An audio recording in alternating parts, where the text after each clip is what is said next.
Hello नमस्कार सभी विद्यार्थियों का स्वागत है आपके अपने परिवार राघव पाठशाला में। हम जो चैप्टर पढ़ रहे थे हमारे संतति और अवकलनीयता का, हमने चैप्टर खत्म कर दिया। विविध के 16 से लेकर 22 तक सवाल किए थे और अब मैं थोड़ा सा दुविधा में फंसा हुआ हूँ कि बच्चों के मैसेज आ रहे हैं कि 7वां चैप्टर करवाइए सर, 7वां चैप्टर करवाइए, समाकलन में दिक्कत आ रही है, इसको छोड़ दो आगे। तो साफ बात ऐसी है कि इस चैप्टर को छोड़ तो नहीं सकता। आपके सामने हेडिंग लगा रखी है अवकलज के अनुप्रयोग। आपको हेडिंग नजर आ गई होगी, अवकलज के अनुप्रयोग, जिसको एप्लीकेशन ऑफ डेरिवेटिव बोला जाता है। शॉर्टकट में लोग इसको एओडी के नाम से जानते हैं। अब ये छोड़ नहीं सकता। मैं लगातार दूसरे चैप्टर से 5वें चैप्टर तक आया हूँ और मुझे इसको पहले करवाना पड़ेगा। अब जो समाकलन का चाहते थे, एक बार के लिए आप थोड़ा होल्ड करें। 8 से 10 दिन की बात है। मैं आज अगर कोई जो भी आज वीडियो डाल रहा हूँ, आप 10 दिन मान लें, जिस दिन भी ये वीडियो आ रहा है उससे 10 दिन के बाद में आपका समाकलन शुरू हो जाएगा, क्योंकि ये चैप्टर पूरा 500 से रिलेटेड है। और जो भी बच्चे इस चैप्टर को कर रहे हैं, आपसे एक ही रिक्वेस्ट है कि पहले बढ़िया तरीके से जो आपके चैप्टर है 5वां अवकलन, संतति और अवकलनीयता, उसमें अवकलन के नियम याद करें, क्योंकि पूरा चैप्टर ये अवकलन के है। भाषा का बहुत महत्व कम है, सवाल शानदार है इसके अंदर, कुछ बड़े सवाल, कुछ छोटे सवाल, अलग अलग टाइप के सवाल हैं, गजब के सवाल है। आपको एक एक कंसेप्ट क्लियर करने को मिलेगा और एक एक चीज हम पढ़ने वाले हैं। ऐसा कोई डाउट नहीं होगा जो आपके क्लियर नहीं होगा। यहाँ पे हम लैंग्वेज पढ़ेंगे, एग्जाम्पल पढ़ेंगे, क्वेश्चंस पढ़ेंगे, वापस वही 6.2 6.3 तक ही है चैप्टर 6.3 तक, जो बड़ा नहीं। 6.2 तक सिंपल ही है, 6.3 भी सिंपल ही है मैं कह सकता हूँ, क्योंकि 16-17 सवाल तक छोटे छोटे सवाल हैं, फिर थोड़े से 10 एक सवाल ऐसे आ रखे जो बड़े हैं, जो लेवल का थोड़ा सा दे रखा। हम कर लेंगे, उनमें कोई समस्याएं नहीं है। तो रिक्वेस्ट है, जो भी बच्चे ये कह रहे थे कि सर समाकलन शुरू करो, हमें समाकलन में दिक्कत आ रही थी, तो कृपया करके 10 दिन का थोड़ा इंतज़ार कीजिए। आप ये मत सोचना कि सर ने समाकलन शुरू नहीं करवाया। हम आपके लिए काम कर रहे हैं, राघव पाठशाला परिवार आपके लिए दिन रात में लगा हुआ है हर वीडियो बनाने के काम में। तो आप 8 से 10 दिन का वेट कीजिए, ज़्यादा समय नहीं लूँगा आपका। जैसे संतति और अवकलनीयता में ज़्यादा समय लग गया, चैप्टर भी बड़ा था, ये मैं 10 दिन लूँगा। इस महीने के लास्ट वीक में मैं आपके समाकलन शुरू भी कर दूंगा और 7.1 7.2 भी करवा भी दूंगा, देख लेना, ठीक है। बढ़िया तरीके से वो भी किताब कर लेंगे, बढ़िया तरीके से हमने जैसे ये किताब की वैसे वो भी कर लेंगे। तो थोड़ा सा 10 से 1 दिन वेट करिए, हो जाएगा काम आपके लिए, ठीक है। तो शुरू कर रहा हूँ मैं आज का लेक्चर और समाकलन भी शुरू हो जाएगा। जिन बच्चों के समाकलन डाउट है, आप नो टेंशन रहिए, समाकलन इतना लाजवाब तरीके से पढ़ाऊंगा, आपको कभी डाउट नहीं रहेगा किसी प्रकार का, ठीक है। तो ध्यान दें सब। कक्षा 12 का हम अध्याय नंबर 6 शुरू कर रहे हैं, अवकलज के अनुप्रयोग। अवकलज के अनुप्रयोग का मतलब क्या होता है कि अवकलन का प्रयोग करके आपको कुछ चीजों को बात करनी। अब 6.1 है, 6.1 का इंट्रोडक्शन करते हैं इसी क्लास के अंदर, फिर एग्जाम्पल, फिर सवालों को 2-3 भागों में जैसे भी बांटेंगे हम बांट लेंगे, ठीक है। ध्यान दें सब इधर। हमारी जो एक्चुअल में आज की जो एक हेडिंग रहने वाली है वो है राशियों में परिवर्तन की दर। राशियों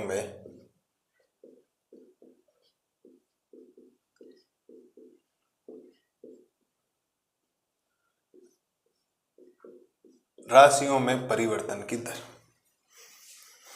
rate of change of quantities है जो आप समझ। मैं आपको हमेशा एक चीज बोलता हूं, जब कोई नया चैप्टर शुरू करे ना साहब, आपको अगर पहले वाला थोड़ा आपने किसी कारणवश कम पढ़ा, ये जो भी किया, लेकिन जब नया चैप्टर शुरू होता है ना, उसमें आप जी जान लगाएं। आपको पहले दिन से रेगुलर रखना है कि मुझे ये चीज करनी है, मुझे ये चीज छोड़नी नहीं। एक एक चीज को आपको कंसेप्ट क्या करना है, क्लियर करना। तो ध्यान दें सर, राशियों में परिवर्तन की दर होती क्या? परिवर्तन की दर क्या? परिवर्तन की दर का ही मतलब होता है अवकलन। अवकलन का सीधा सिंपल सा है परिवर्तन होना। आपके बाल बढ़ रहे हैं, ये परिवर्तन की दर है। आपके नाखून बढ़ रहे हैं, परिवर्तन की दर है। कभी आपके थोड़ा सा हल्का फुल्का चेहरा ऐसा नजर आ रहा है, वो परिवर्तन है। इस दुनिया में हर जगह परिवर्तन है। जो परिवर्तन की दर होती है, राशियों में परिवर्तन की दर कैसे निकालते हैं वो समझना। जिसमें परिवर्तन नहीं होता है उसका अवकलन 0 हो जाता है। जैसे सपोज दैट, आप समझने का प्रयास करना कि अगर मैं आपके सामने y बराबर 3 रख दूं और जिस दिन मैं इसका y डैश निकालूं, y डैश का मतलब समझते हो ना, dy/dx, ठीक है। और इसका अवकलन क्या आएगा? 0, क्योंकि इसमें परिवर्तन हुआ ही नहीं। और जब परिवर्तन नहीं होगा तो उसका उत्तर कितना आ जाएगा? 0। तो परिवर्तन तो कहीं ना कहीं तो परिवर्तन होगा, तो इस बात को विशेष तौर पर ध्यान रखें। अब परिवर्तन है क्या? परिवर्तन क्या हो सकता है? सपोज दैट आपके सामने ऐसा लिख दिया कि ये कोई वर्ड की त्रिज्या, कोई हेडिंग नहीं अलग से, केवल एक वर्ड समझना है जो आगे कहेगा, बढ़ रहा है, घट रहा है, जैसे, ठीक है। मैं एक बात करता हूं, एक कोई वर्त की त्रिज्या है, वर्त की त्रिज्या r होती है, उसमें जो परिवर्तन की दर है वो समय के सापेक्ष है, t के सापेक्ष वो 3 है और सेंटीमीटर पर सेकंड है। क्यों? त्रिज्या हमेशा सेंटीमीटर में होती है, dt का t हमेशा सेकंड में होगा, इस बात को ध्यान रखना। ये दे रखा है। और एक मैं और कह दूं कि इसमें वर्त की जो त्रिज्या है dr/dt वो दे रखा है -3 सेंटीमीटर पर सेकंड। दोनों में फर्क है। अब प्लस होने का मतलब है त्रिज्या बढ़ रही है, धनात्मक होने का मतलब बढ़ रही है, और माइनस होने का मतलब ये घट रही है। मैं लिख भी देता हूं, त्रिज्या में परिवर्तन की दर, त्रिज्या में परिवर्तन की दर बढ़ रही है, और इधर आपको लिखना पड़ेगा त्रिज्या में परिवर्तन की दर, त्रिज्या में परिवर्तन की दर घट रही है। अगर मैं एक्चुअल में बात करूं ना तो यही राशियों में परिवर्तन की दर है या राशियों के परिवर्तन की दर है, बाकी कुछ भी नहीं है, अलग से कोई परिभाषा नहीं है, कोई अलग से हेडिंग नहीं है। ये आपको समझना है, मतलब ये समझना है। मेन आपको एक उदाहरण के माध्यम से समझा दिया गया है कि आपको ये चीजें ध्यान रखनी है। सब किसी भी चीज में प्लस आने का मतलब है वो बढ़ रहा है, और माइनस आने का मतलब वो घट रहा है। इसमें त्रिज्या में परिवर्तन की दर किसके सापेक्ष हुई? समय के सापेक्ष। और समय की इकाई ये सेंटीमीटर पर सेकंड लिखा हुआ है, क्योंकि त्रिज्या सेंटीमीटर, हाँ मीटर पर सेकंड भी हो सकता है, अगर त्रिज्या मीटर में हुई तो मीटर पर सेकंड, लेकिन समय की जो इकाई होगी ना वो क्या होगी आपके, हमेशा सेकंड ही लेना, कोई मिनटर नहीं लेना। हम बढ़िया तरीके से सवाल करेंगे। 6.1 बहुत शानदार है। कुछ हमें गन गनाब के उनके बेलन के सूत्र पढ़ने हैं जो 10th क्लास तक आपको याद है, मैं तो भी लिखवाऊंगा, सारे नहीं लिखवा के वो लिखवा दूं जो काम आते हैं 6.1 के अंदर, कि हमारे जो सिलेबस में वही पढ़े, फालतू आप क्यों पढ़ोगे, वही नोट्स में लिखें कम से कम। ठीक है सर, तो ये हो गया आपके पास ऐसा। आगे हम खूब सारी चीजें पढ़ेंगे, जैसे कोई आयत में बोल देगा इसमें ये घट रही है तो हमें वो माइनस लेना है। घटने का मतलब परिवर्तन की दर नेगेटिव लेनी है, बढ़ने का मतलब परिवर्तन की दर धनात्मक लेनी है। प्लस और माइनस का डिसाइड करना है। और एक्चुअल में अगर बात करूं ना, अलग से कोई हेडिंग इसकी नहीं है। किताब में राशियों के परिवर्तन की दर हेडिंग लगा के कुछ बातें बोलेगी, उन बातों का मतलब ये है। बातों से ज्यादा क्वेश्चंस इंपॉर्टेंट है। जब क्वेश्चंस करेंगे तो आपके एक एक डाउट क्लियर हो जाएगा, नो टेंशन होगा बढ़िया तरीके से। ये आप मस्त रहिए। तो मेरे हिसाब से प्रत्येक लाल और लाली को राशियों में परिवर्तन की दर या राशियों के परिवर्तन की दर एक ही बात है, समझ में आ जानी चाहिए। मेन मुद्दा है परिवर्तन की दर बढ़ रही है तो धनात्मक चिन्ह है, घट रही है तो वहां ऋणात्मक लेना, इतना ही आपको समझना है। ये समझ लिया 6.1 ऑलमोस्ट हो जाएगी पूरी, ऑलमोस्ट। लेकिन समझना बहुत जरूरी। चैप्टर इतना भी मैं नहीं कहूँगा सिंपल है, लेकिन बहुत शानदार चीजें उसके अंदर आ रखी है, बढ़िया तरीके से 2-2, 3-3 लेक्चर बना के शानदार तरीके से। अब लोगों को क्या लगता है ये चैप्टर सिंपल लगता है, और मैं भी कहता हूँ सिंपल है, लेकिन इतना भी सिंपल नहीं है जितना लगता है। इसकी लैंग्वेज बड़ी खतरनाक है। आप लैंग्वेज क्वेश्चंस की पढ़ोगे, उसके अकॉर्डिंग चलते जाओगे ना, चैप्टर लाजवाब है आपके लिए, बहुत आनंद आएगा आपको इस चैप्टर में। ठीक है, तो उम्मीद है प्रत्येक लाल और लाली को राशियों में परिवर्तन की दर समझ में आ जानी चाहिए। बढ़ने का मतलब धनात्मक उत्तर दे रहा, घटने का मतलब ऋणात्मक दे रहा, ये चीजें आपको ध्यान रखनी है। कहीं बोल रहा है इसकी त्रिज्या इसके सापेक्ष बढ़ रही है, इसका मतलब धनात्मक है।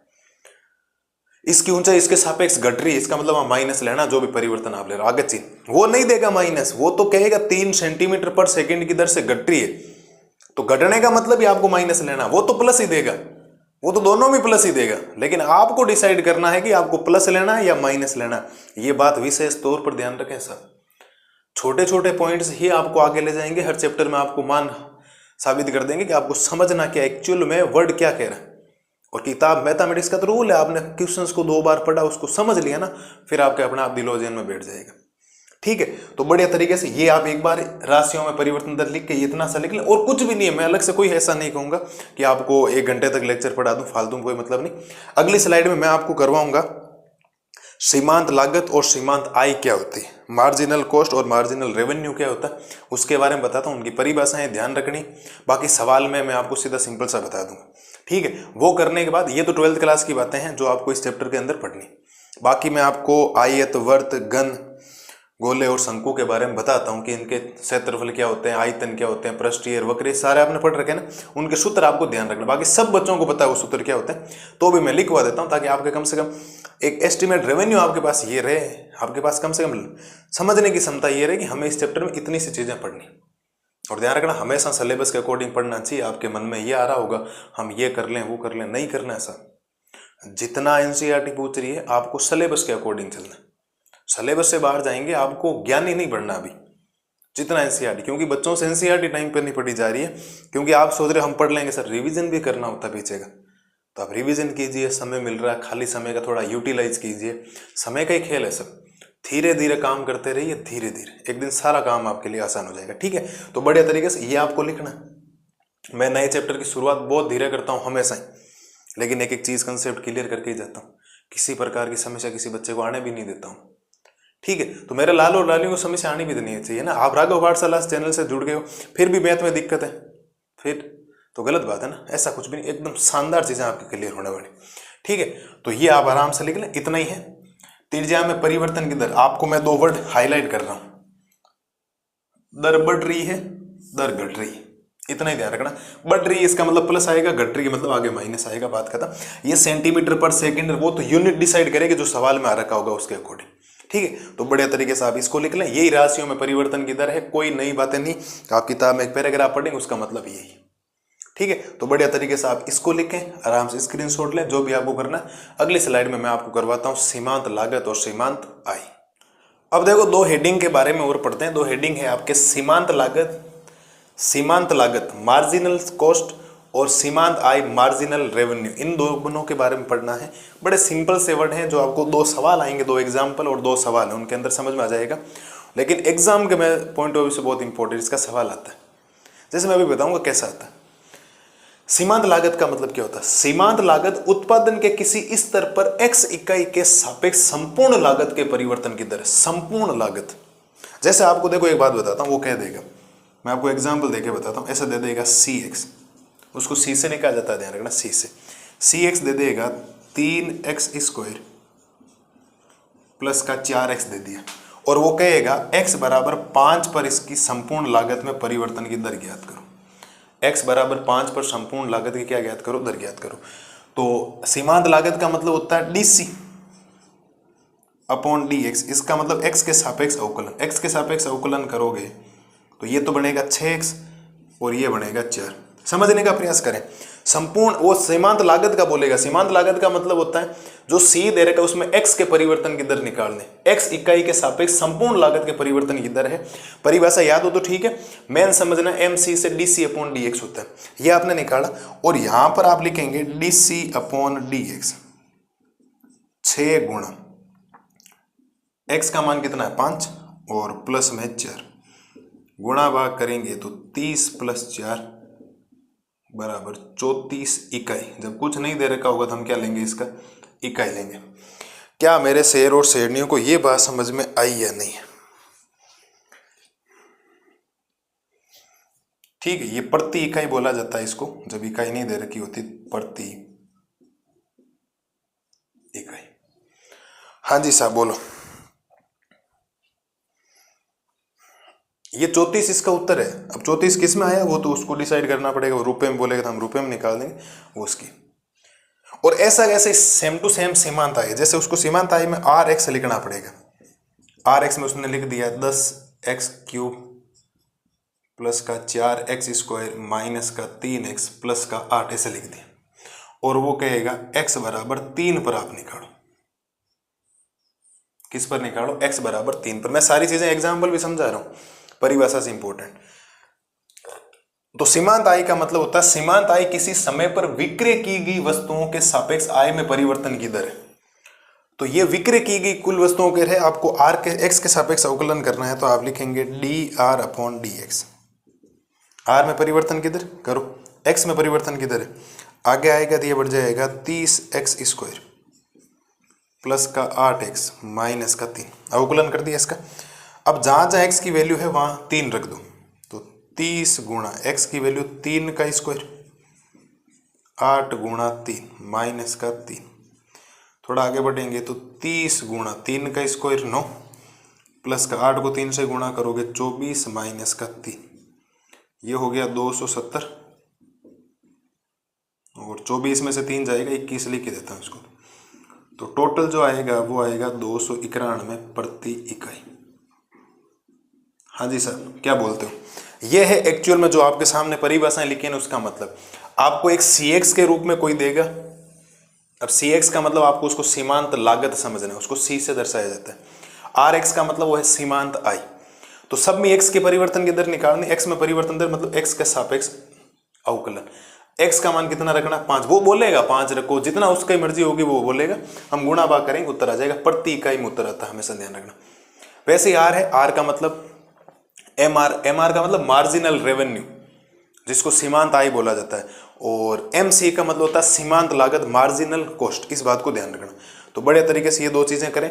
मेरे हिसाब से कोई ज्यादा समस्या वाला काम है नहीं, आपको एग्जाम्पल समझने, और मैंने जो बातें आपकी किताब में इतने हार्ड मुश्किल तरीके से लिख रखी है उनको इस 2 वर्डों से समझाने का प्रयास किया। बाकी जो आपकी चीजें हैं मैंने एग्जाम्पल के माध्यम से बता दी, क्योंकि ये भी आपका एक एग्जाम्पल है और ये भी साहब आपका एक एग्जाम्पल समझना जरूरी कि परिवर्तन हो कैसे रहा। वही X के सापेक्ष अवकलन इतने सिंपल है जिसकी कोई हद नहीं, ये ध्यान रखना। अवकलन बड़े सिंपल है इसके अंदर, बहुत ज्यादा सिंपल है अवकलन। ठीक है, तो बढ़िया तरीके से अवकलन करना। पहले अवकलन करना, अवकलन करने के बाद जो X का मान दे रखा होगा, जहां जहां X होगा वहां, जैसे 3 को तो मैंने 3 ही रखा क्योंकि यहाँ X है ही नहीं, तो रखूं कहां से? रख ही नहीं सकता ना। अवकलन करना नॉर्मल अवकलन, बहुत बेसिक अवकलन, वो अवकलन नहीं आएंगे जो 5वें चैप्टर के अंदर आए थे, आप हार्ड लेवल के अवकलन कर दो, और वो अवकलन की बात यहाँ नहीं चलेगी। यहाँ तो एकदम सिंपल से। तो आप परिभाषाएं लिखें, परिभाषा के ये परिभाषा लिखने के बाद ये एग्जाम्पल लिख देना, लिख दोगे, और ये परिभाषा लिखने के बाद ये एग्जाम्पल लिख देना। 291 प्रति इकाई जो मैंने आपके सामने लिखा हुआ है। तो उम्मीद है प्रत्येक लाल और लाली को बात समझ में आई होगी। और रही बात ये जो भी उत्पादन वगैरह होता है ना, तो वो रुपए में होता है, आप सबको पता है। तो ये तो रुपए में है सारी बातें, और ये भी किस में? रुपए। अरे उत्पादन किसके अंदर होता है? उत्पादन का मतलब हर जगह उत्पादन है, उत्पादन।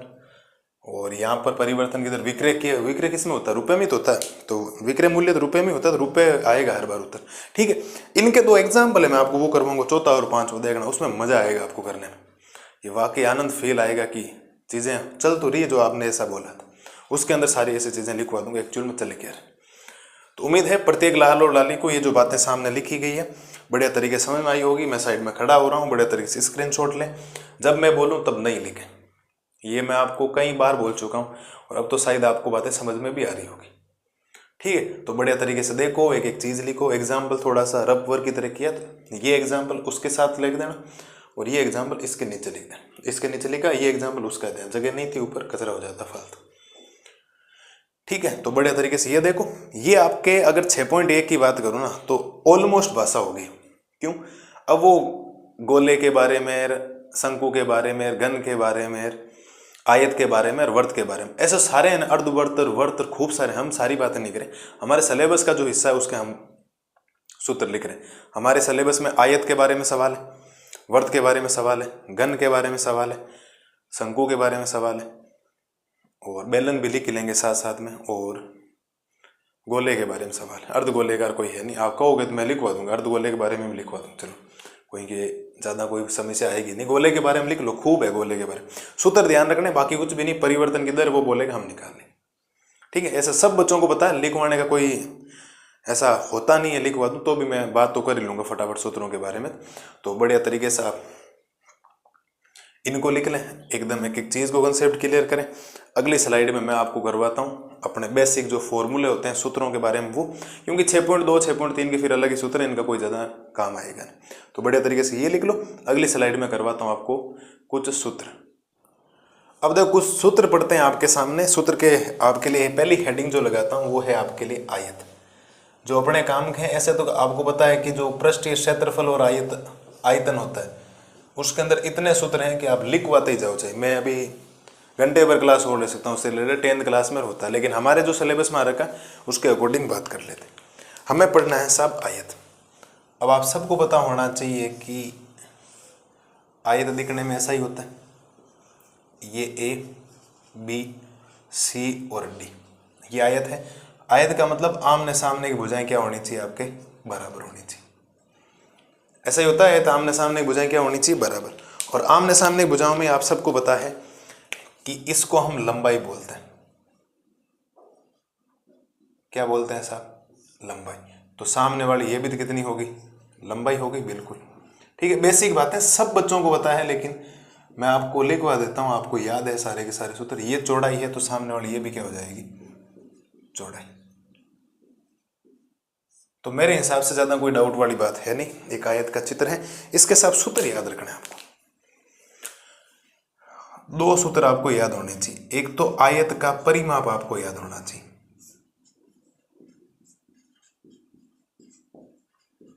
क्या याद होना चाहिए? आयत का परिमाप। परिमाप को पेरीमीटर बोला जाता है। हम पी से लिखेंगे, क्यों? हमें आगे जरूरत पड़ेगी परिमाप को, क्योंकि पी में हम एक्स के सापेक्ष परिवर्तन की दर निकालेंगे तो डीपी अपॉन क्या लिखेंगे? डीएक्स लिखेंगे, टी लिखेंगे, जो भी लिखेंगे हम जिसमें निकालेंगे। तो इसके जो परिमाप का सूत्र होता है 2 गुणा लंबाई प्लस क्या होता है सर? चौड़ाई होता है। याद रह जाएगा आपको, 2 गुणा लंबाई प्लस चौड़ाई। नंबर 2 जो याद रखना आपको, वो रखना है आयत का क्षेत्रफल। ये पी ध्यान रखना, मैं पहले कह रहा हूं, बाद में फिर कहोगे सर ये कब पढ़ा है। आयत का क्षेत्रफल का मतलब एरिया होता है, तो इसको ए से लिखेंगे और एरिया हो जाएगा लंबाई गुणा चौड़ाई। हाँ जी सर। पहली बात तो मुझे आप ये बताओ कि ये आपको समझ में आया या नहीं आया, इसके बारे में बता दो कि सर इसमें तो हमें कोई दिक्कत नहीं।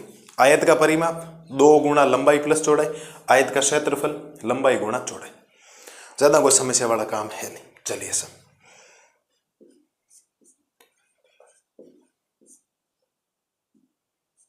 अगली बात कर लेते हैं वर्त की। किसकी बात कर लेते हैं? वर्त की। और वर्त सब जानते हैं कैसा बनता है? अरे बोलो, जानते हो ना सारे के सारे? देखो कितना शानदार बना है वर्त।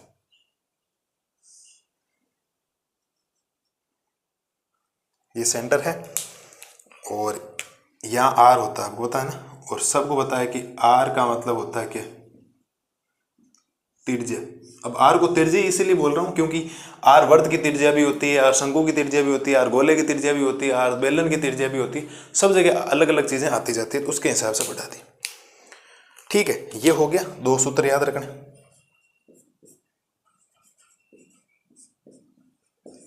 एक तो वर्त की परिधि याद रखनी है।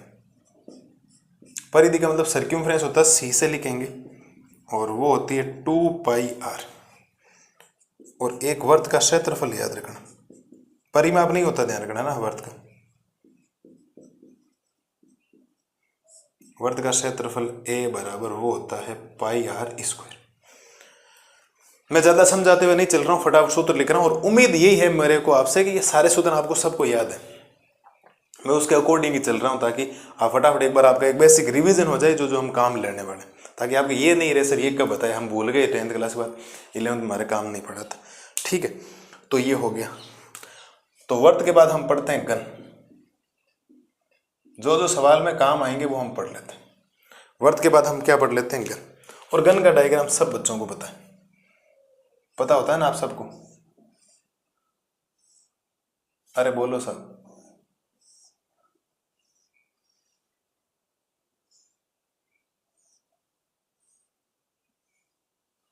ऐसा होता है। और ये जो होती है ना, ये घन की भुजा होती है यहां से, जिसको हम क्या बोलते हैं? एल बोलते हैं। घन की लंबाई होती है, और घन की ये क्या होती है? चौड़ाई होती है। और घन की ये क्या होती है? ऊंचाई होती है। और घन के अंदर एक खास बात है, लंबाई, चौड़ाई और ऊंचाई तीनों ही आपस में क्या होती है? बराबर होती है। और बराबर हम ए लेते हैं, इस ए का मतलब हो जाता है घन की भुजा। कहीं की किताबों में ए लिखा गया, कहीं की किताबों में एल लिखा गया, वो एक ही बात होती है। तो ध्यान रखना, तीनों भुजाएं बराबर होती है, दिखने में एक जैसा होता है, क्योंकि वर्ग बन रहा है बीच में। सूत्र ध्यान रखना आपको 3। घन का वक्र पृष्ठीय क्षेत्रफल, घन का वक्र पृष्ठीय क्षेत्रफल 4a स्क्वायर, 4 गुणा भुजा स्क्वायर। ठीक है सर। नंबर 2, घन का संपूर्ण पृष्ठीय क्षेत्रफल,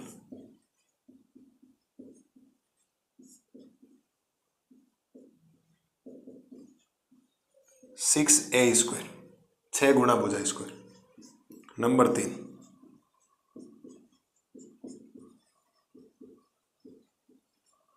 घन का आयतन भुजा क्यूब a³। उम्मीद है तीनों सूत्र आपको याद हो जाने चाहिए। अब 2 और बचे, एक शंकु और एक गोले के बारे में आपको बताना, फिर हमारा काम हो जाएगा। और मैं तो ये कह रहा हूँ एक बार आप रिवीजन कर लें 10th क्लास का जो है, एक बार फटाफट सूत्र पढ़ लें। बाकी जो आपके सवालों में है, मैंने पहले सवालों को, एग्जाम्पल को बढ़िया तरीके से देखा और उसमें जो जो चीज़ें काम आ रही उनके अकॉर्डिंग मैं आपको लिखवा रहा हूँ, क्योंकि फालतू कोई मतलब नहीं बाहर से पढ़ने से, काम का है नहीं। अभी मैं जैसे घन है, घनाभ के बारे में पढ़ा, घनाभ का एक भी सवाल नहीं आ रखा, क्यों फालतू सूत्र याद करना। तो जितनी बातें उतनी आप उसी एरिया में रहे, कम से कम बाहर नहीं निकले, ठीक है। तो ये ध्यान रखना, यहाँ वक्र पृष्ठीय क्षेत्रफल, ये ध्यान रखना, अगर आपको बोले ना घन का क्षेत्रफल या घन का पृष्ठीय क्षेत्रफल, तब आपको संपूर्ण ही लेना, वक्र नहीं लेना। वक्र के लिए आपको 10th क्लास में ये सिखाया जाता है, किसी के भी लिए आप ना, वक्र पृष्ठीय बेलन के लिए, शंकु के लिए, गोले के लिए, किसी के लिए होता है ना, तो वहां आपको ये ध्यान रखना है, जब आपको वक्र दिया जाता तभी वक्र, जब वो बोले ना घन का क्षेत्रफल, तो घन का क्षेत्रफल ये लिया जाता है, ध्यान रखना। ये बातें आपको सबको पता है 10th क्लास में जो बताई जाती। मैं साइड में खड़ा हो रहा हूँ, बढ़िया तरीके से आप तीनों जो चीज़ें हैं बढ़िया तरीके से नोट कर लें, लिख लें, क्योंकि मैं इसको मिटा के आगे वाला लिखने वाला हूँ, साथ में वैसे भी होगा नहीं। अभी 2 हेडिंग है तो 2 अलग अलग हेडिंग शंकु और गोले के बारे में आपको बता देता हूँ। तो मैं साइड में खड़ा हो रहा हूँ बढ़िया तरीके से, आप एक एक चीज़ लिखें। ये ए की बात होती है, घन की भुजा जिसको बोला जाता है, तो लिख लो। अब जिसमें परिवर्तन, सवाल से ज़्यादा समझ में आएगी चीज़ें, परिवर्तन चलेगा कैसे, राशियों के परिवर्तन की इधर, उसमें ज़्यादा दिक्कत नहीं आएगी आपको, हम बड़े तरीके से कर लें। तो हमने 3 चीज़ें पढ़ ली, आयत पढ़ लिया और आपके वर्त पढ़ लिया और घन पढ़ लिया, ठीक है। अब गोले और बेलन शंकु के बारे में आपको बात करनी है, वो मैं आपको बता दूँ, पढ़ लो बेटा, ये कोई दिक्कत हो तो बोलो, कोई ज़्यादा समस्या वाला काम है नहीं। अभी देखो, आपने आयत, वर्त और घन के बारे में लिख लिया था, 2 हेडिंग और बची। एक तो हम शंकु के बारे में बात कर लेते हैं, शंकु के बारे में आपको क्या क्या चीज़ें पढ़नी है उसके बारे में। तो अगली जो हमारी हेडिंग रहेगी वो रहेगी शंकु के बारे में। और सब बच्चों को शंकु का डायग्राम तो आना ही चाहिए कि सर डायग्राम ऐसा ही होता है।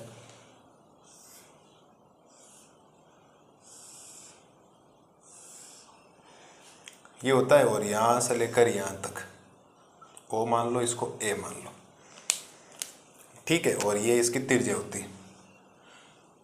और अगर मैं इसकी बात करूं, ये इसकी तिर्यक ऊंचाई होती है, सब ने आपने पढ़ रखा हो, तिर्यक ऊंचाई मतलब एल होता है। और ये अगर आप ऊपर वाले यहां मिला दोगे, ठीक है, तो ये एच होता है आपका, ठीक है। बेसिक बातें जो सबको आपको पता है वैसे भी। तो 3 सूत्र हैं जो आपको ध्यान रखने, शंकु का वक्र पृष्ठीय क्षेत्रफल, शंकु का वक्र पृष्ठीय क्षेत्रफल। तो शंकु का वक्र पृष्ठीय क्षेत्रफल होता है πr/l, ठीक है। नंबर 2, शंकु का संपूर्ण पृष्ठीय क्षेत्रफल,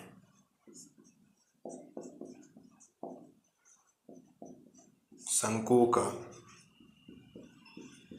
संपूर्ण पृष्ठीय क्षेत्रफल वो होता है πr/r+l, ठीक है। नंबर 3, शंकु का आयतन। अब आयतन को मैंने पहले वाले में घन में लिखा नहीं था, v से दर्शाएंगे तो v हो जाएगा, और हो जाएगा 1/3 πr²h। एक थोड़ा सा ध्यान ये रखना, एक सूत्र याद रखना है कि l² बराबर होता है r² प्लस h²। ये भी आपको पता ही है, वैसे भी मेरे को नहीं लगता है कोई समस्या होती है इसके अंदर।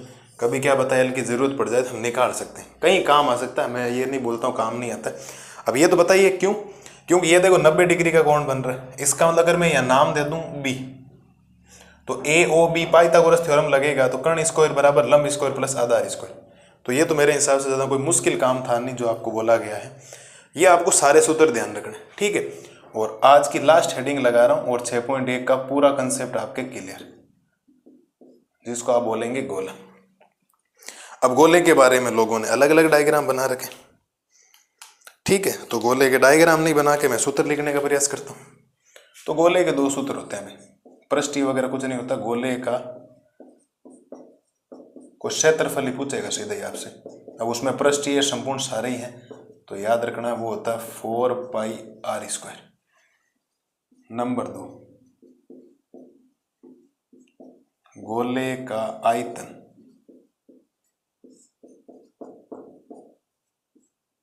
4/3 पाई आर क्यूब। ये लो सर, ये आपको ध्यान रखना। ऐसे अर्धगोले और अब खोखले बेलन खूब पढ़े हैं ना, शंकु का छीनक वगैरह पढ़ने का कोई मतलब नहीं उनका। मैंने आपको बता दिया बढ़िया तरीके से। हमारे जो सूत्र काम आएंगे हम तो वो पढ़ रहे हैं, हमें उससे मतलब है। ठीक है, नए नए सवाल, कोई नए सूत्र आप भी कह चलो मैंने पढ़ा है, कोई एक तो छूट गया तो वो ऐसे भी याद है, 10th क्लास का टॉपिक है, तो 12th क्लास में बहुत रेयर चांस में ऐसा आपको पढ़ाया जाता है। बढ़िया तरीके से याद कर लें, याद होना चाहिए, मतलब सूत्र एक एक याद होना चाहिए। मैं जब वहां लिखूँ ना, कम से कम डाउट में ये नहीं होना चाहिए सूत्र कब लिखवाया गया था। ठीक है, तो हमने राशियों के परिवर्तन की दर पढ़ी, सीमांत लागत और सीमांत आय पढ़ी, वो सिंपल सा टॉपिक था। और आज मेरे को नहीं लगता आज के टॉपिक में कोई ज्यादा समस्या आई थी, एकदम सिंपल सा, मतलब 6.1 का आप शुरुआत देखो कितना सिंपल हुआ इस चैप्टर का। क्योंकि राशियों परिवर्तन की दर सबको पता है, प्लस घट रही है इसका मतलब माइनस है, बढ़ रही है मतलब प्लस है। फिर सीमांत आय सीमांत लागत में था ही क्या, एम सी आपको सी से ध्यान रखना था, है ना। तो मेरे को नहीं लगता कोई ज्यादा दिक्कत, एम आर और एम सी से क्या करना था। और ये आज के सूत्र हैं जो 10th क्लास के लिखवाए गए, तो बढ़िया तरीके से सूत्रों को पढ़ें, याद करें, बढ़िया तरीके से रिवीजन करें। कल की क्लास में मिलते हैं प्रश्नावली 6.1 के उदाहरण को लेकर। अपना पैटर्न वही चल रहा है, कंसेप्ट, फिर नोट्स लिखवाना साथ साथ में, फिर एग्जाम्पल, फिर क्वेश्चंस। अब जैसे जितने पार्टों में बनाना वो मैं पढ़ा। एग्जाम्पल तो एक पार्ट में करेंगे, 5 ही एग्जाम्पल है, ज़्यादा कोई बड़ा काम है नहीं उसके अंदर, लेकिन एग्जाम्पल समझना जरूरी। भाषा वहां से शुरू हो जाएगी कि चैप्टर का एक्चुअल में कंसेप्ट चल कैसा रहा, कि एक्चुअल चैप्टर चलना भी तो चाहिए ना, किस हिसाब से चल रहा है। तो बढ़िया तरीके से रिवीजन करना, और आज के जो सूत्र हैं वो ध्यान रख लेना। कोई ज़्यादा काम का इतना है नहीं, आप याद जरूर करें जो चीज़ें बताएगी। ठीक है, मिलते हैं कल की क्लास में, तब तक के लिए थैंक यू।